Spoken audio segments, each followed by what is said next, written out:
Thank you. Prime Minister Modi, my dear friend, the dear friend of Israel and the Jewish state.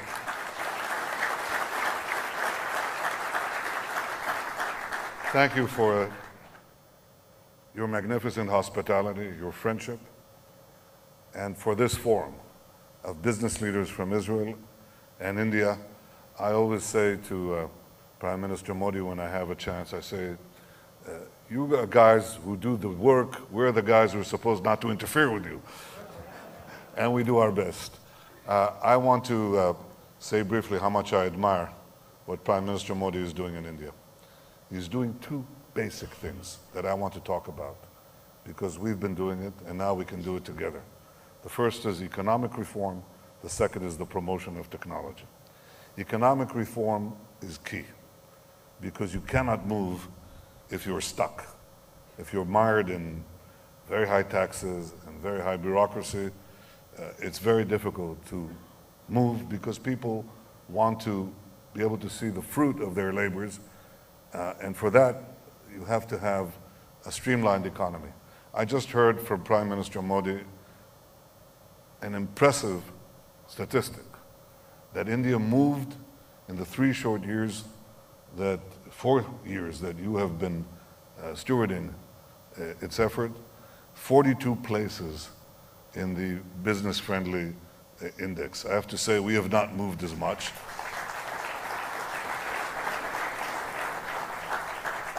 But I personally chair a committee that deals every few weeks with regulation, really with over-regulation. And we've moved the competitive index, which incorporates also business-friendly indices. We've moved from number 27 to number 16 in the world in 2 years. It's not enough. It's not enough. Now, let me tell you why I think Prime Minister Modi is hitting the nail right on the head. Because bureaucracy is a tremendous opportunity for growth. You don't believe me? Bureaucracy is a tremendous opportunity for growth because when you remove it, it grows. So we both have a treasure. We have abundant bureaucracy. And if we keep hacking away at it, you're going to see more and more and more growth. This is the first thing that Prime Minister Modi is bringing to India and that I'm trying in my own meager resources to bring to Israel. Now the second thing, technology. There is not going to be any more this distinction between high-tech and low-tech because over time, just about everything will be technologized, everything. We see it in specific areas. We see it in, obviously in communications. We see it in water. We see it in agriculture. We talked in the room adjacent to this briefly now about not smart cities, smart fields, precision agriculture. And what we're seeing is the arrival of something new in history that is reshaping the world, not merely reshaping our economies, but reshaping our world.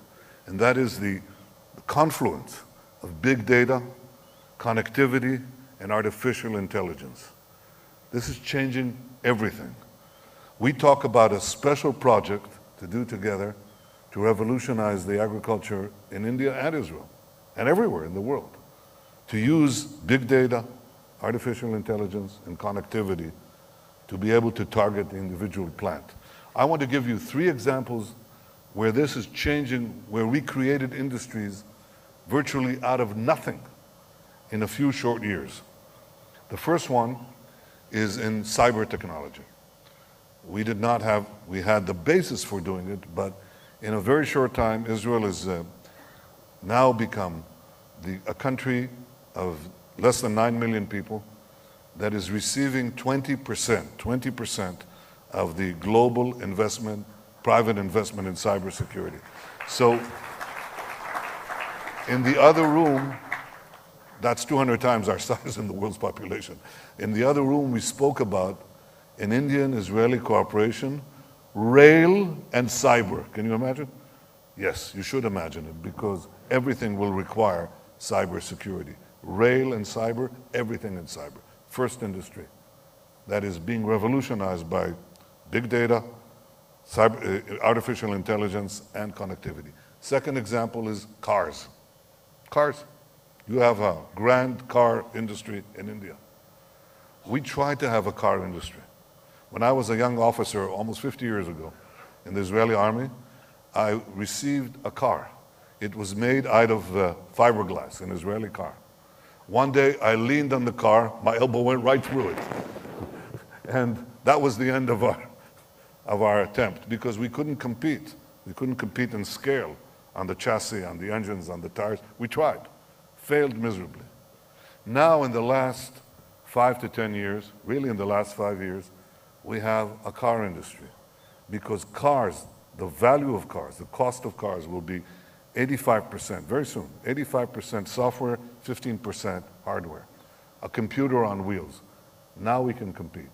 We have 500 startup companies that receive about $3 to $4 billion investment every year from the world community. And they are doing everything from autonomous vehicles to other systems. And we are gaining ground. You know some of our systems. If you use Waze, satellite crowd navigation, really. That's an Israeli company that was sold to Google. Now we have Mobileye, an Israeli autonomous vehicle company that was sold to Intel for $15 billion. But they were given the keys for all their autonomous vehicle businesses, Intel's businesses, around the world. Second industry, car industry. Third industry, digital health. We're beginning to cooperate on that. We have a database for 98% of our population with all the medical records for the last 20 years. We're taking a subset of that, of 100,000 people. We're taking basically saliva swabs, so we have a genetic subset for that. And now we're taking 2,000 people of that subset, and monitoring their physical activity. 3-layered database: general population, health, genetic composition, physical activity. We think this holds enormous promise for personalized medicine and preventive medicine, and we want to do it with you. These are 3 industries out of nothing that have sprung up. I say that we cannot even imagine the other possibilities. Now here's the point that I believe in. You have brilliant people in India. We just sat opposite them on the table. Maybe even more brilliant than political leaders, who knows? It's possible.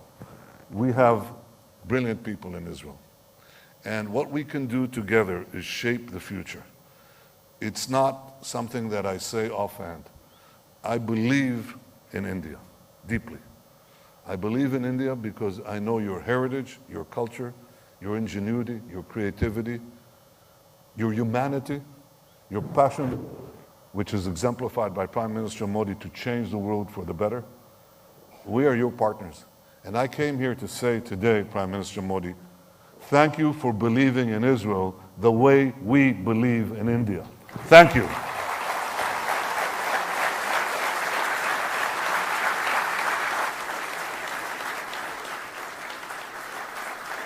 Thank you, Your Excellency, for sharing your incredible insights and vision going forward. Ladies and gentlemen, as I look towards the stage from my vantage point, I see a perfect picture of India for Israel and Israel for India, words used by Prime Minister Narendra Modi to express this special bond, a relationship that is now moving from strength to strength. A unique camaraderie forged by 2 dynamic world leaders who share a vision and belief for the prosperity and progress of both their countries. Prime Minister Narendra Modi is deeply respected and admired for his conviction, courage, and determination to better the life and well-being of every Indian. India is blessed with a Prime Minister who is forging ahead and leaving no stone unturned to foster development, integrity, and honesty. A true statesman, visionary, and tall world leader. Earlier today, His Excellency described the Indian Prime Minister, Mr. Narendra Modi, as a revolutionary who is changing India and catapulting it to the future. I'd like to now request the Honorable Prime Minister of India, Mr. Narendra Modi, to present his keynote address.